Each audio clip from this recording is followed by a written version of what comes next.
maintaining system reliability and safety. We have to do all this while ensuring the lives of Californians are improved and economic development takes place. To be an effective decision maker, I have to constantly optimize disparate but important variables. The good news is that the pump is prime. The framework has been set for success.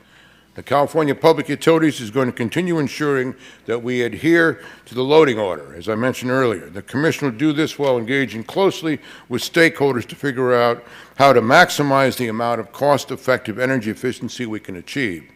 In recent developments, there have been a number of major changes to the efficiency programs that could result in far greater achievable savings potential than we have seen in the past. These changes include modifications to the efficiency cost-effectiveness protocol, long-term financing commitments or funding commitments, and successful development of on-bill finance and repayment programs.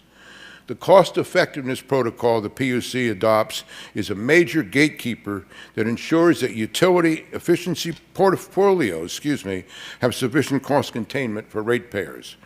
To ensure that this investor-owned utilities, like Edison, are able to capture all cost-effective efficiency, it's crucial we accurately evaluate the avoided cost of generation and the actual benefit of programs. Historically, the PUC has set the cost comparison of energy efficiency to the offset of the generation of a generic power system. That means the overall system. This is typically the system marginal cost of wholesale electricity. Essentially, the value of energy efficiency is the avoidance of generating additional electricity viewed from a system-wide perspective. But over time, it's becoming more important to procure resources that satisfy local reliability needs, like specifically those in the LA Basin or in the San Francisco Bay Area, which are typically at higher costs than system resources, given constraints on our electric transmission system. For example, what happened with the closure of songs. One idea the PUC is considering is a reformation of the cost-effectiveness protocol that will take these typically higher local costs for additional generation into account.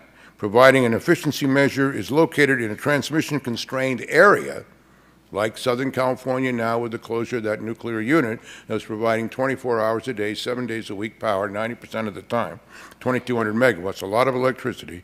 It is likely we'll have to measure much more than the measure located outside of the local constrained area and have to do it within the local constrained area and therefore get more recognition of energy efficiency in that regard. Example is the higher value we place, as I just said, on the efficiency near the closed Songs plant, where Edison is now working, particularly in southern Orange County, to do just what I'm saying. Modifying this locational part of the cost-effectiveness protocol could unlock a substantial amount of additional efficiency investment, in our view. Beyond cost of effectiveness, historically the PUC has taken a long-term approach in generation planning, and we now are recognizing that there is benefit to taking the same approach with efficiency funding and planning, I think a long-term goal of utilities.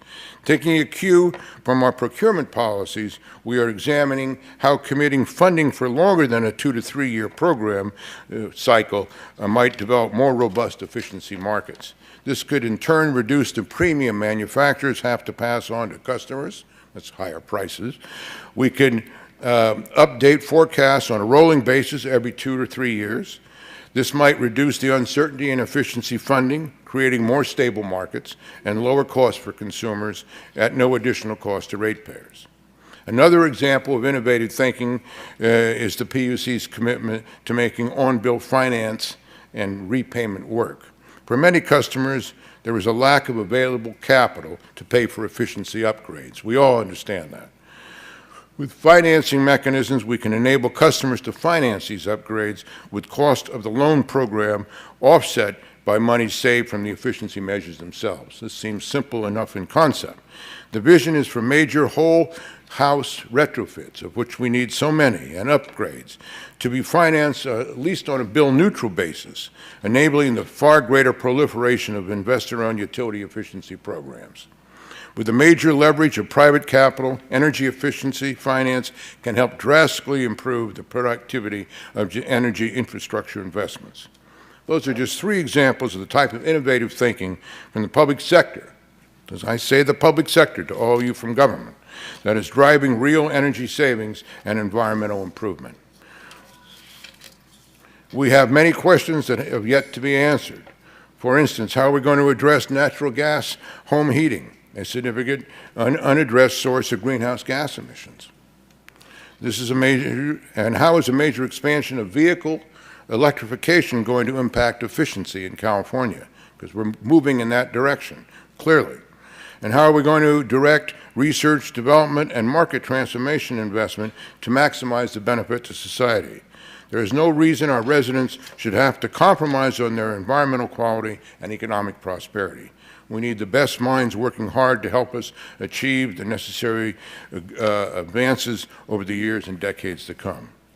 So in closing, let me again say I applaud the work of the Alliance on National Energy Efficiency Policy. I love the goals here, all the dollar cents goals. Kateri has put it into savings per capita and all that are more meaningful to people, particularly as you go to states beyond California and try to explain what this is all about in a place like Alabama, where they don't exactly speak the same language we do here.